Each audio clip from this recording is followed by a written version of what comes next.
So now I have a new family member of the Hyper-V MVP community. I hope I pronounce it now. Charbel. Charbel. And your last name is Nimnom.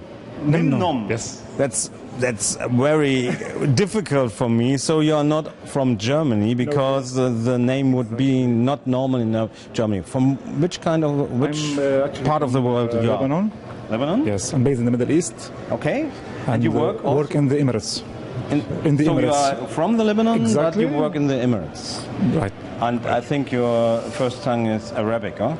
Yes, my first language is Arabic. And you speak French also? Definitely. Lebanon is a francophone country, so I speak French. In school I studied French, and then when I entered the IT industry, everything shifted to English. Oh, that's cool. So you speak 3 languages. Exactly. I only speak 1 language and try English all the time. So Charbel, this was your first MVP summit. You are very fresh. You are an October MVP, yes, right? So last month I had an MVP for 1 month. And we saw a lot of cool things from you, and you are very active at Twitter. And what's your Twitter handle?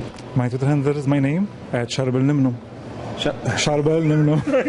Yes. Okay, I will put it in the video. Put it in the video. So Charbel, how was your first experience? Really, it was. I was looking forward to come here. Great, fantastic experiences. It was very nice to meet my fellow MVPs and you guys, and especially the Hyper-V program manager teams in Redmond. This was a unique experience for me. Yes, and I think it was cool to meet Ben. Yeah, exactly. The first time, huh? Yes, Ben really is a great guy, and he does a lot of things with us. We had our MVP party, and Ben was there all the time, and we had a lot of fun, hadn't we? And I took a nice interview with him. You assisted me a little bit. I think it was great. We were standing in the rain, and the lighting was not so well. Yeah, but it was great. So, Charbel, you got the award on October. Yes. And you didn't hesitate to book the flights, or? Yeah, immediately when I got awarded, the next day I booked the flight, make the arrangement to make sure I'm. It's great to meet you here, because online I saw you a lot, and you are very active. So I'm a little bit afraid. I'm an old guy. You do so much. No, we are still young. Okay, so Charbel, you learned, I think, a lot this time, and this week it was me also. It was great. But if you have to pick 1 or 2 of the features, what would you say is nice for you? The features that allow to talk, of course, the operation side, where we can interact with the VM without having to shut it down. For example, hot add NIC for generation 2 VMs.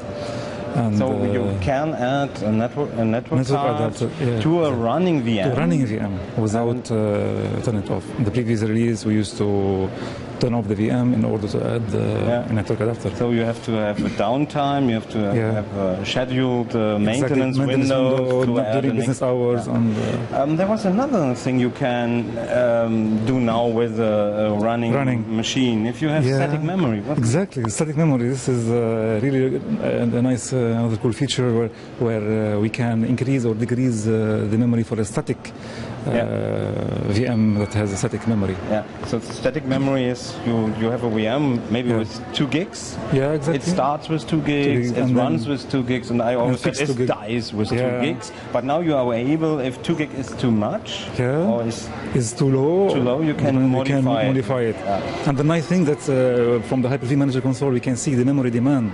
Yeah. The memory demand used to be only for the dynamic memory for the virtual machine. Now even if the VM is static, we can see if the memory demand, and based on the memory demand we can increase. That's a cool feature. Cool feature. Do you have another one? Yeah, I know there are checkpoints. There's a lot of features. Checkpoints. Okay, what is it with checkpoints? I think you talk about production checkpoints, right? This is also a nice feature, the production checkpoint. In the past, we used to have standard checkpoints, the normal AK snapshots in the previous release named. So it was only for a dev test environment, not to be in the production environment now. So we can have take production checkpoints where we leverage the VSS for VM, running a SQL or Exchange and take a safe point in time checkpoint. Now, the people don't know it because they use it all the time. Checkpoints were not developed in the past, or snapshots, as they called them some years ago, were only developed for not use in production. And I use them in production because if I have to do something dangerous, like I install a patch to a machine, I want to have a way back if there is something wrong with the software.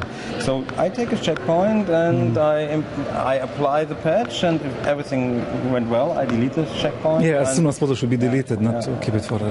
But this is not really supported, and people do that. And now Microsoft saw the demand and developed the production for production. I was very careful from IT administrators to not tell them not to use at all the previous checkpoints. But they work quite well for me at least. But now there is a supported way to do checkpoints for production. Okay, maybe do you have another one you can talk about? You can also repeat what other guys said. So there was a lot of in it. What do you like? A lot. The clustering rolling update. Clustering rolling update. Aiden said that in an interview before. Really, this was a big shift.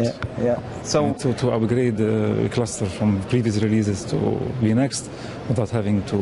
The cool thing I think is you can have mixed clusters. That's really the cool thing, and you can go back and forth. I think for a short period of time, of course. And after everything is you don't have to have a mixed cluster for years. No, that's not the deal. Exactly. For a short period of time, and then when everything is okay, you upgrade the VM configuration, and then the functional level of the cluster, and there is no point of return anymore. So there are great things coming. We are looking forward really for the new version. I think we are very excited about the release. What we can do with it. Traumel, you fly back today? Yes. This afternoon I will fly back.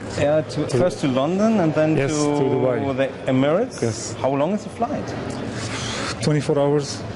With stopovers. One day. Long day, And you have the time shift of maybe 12 hours. 12 hour difference. Half a day also. That's hard.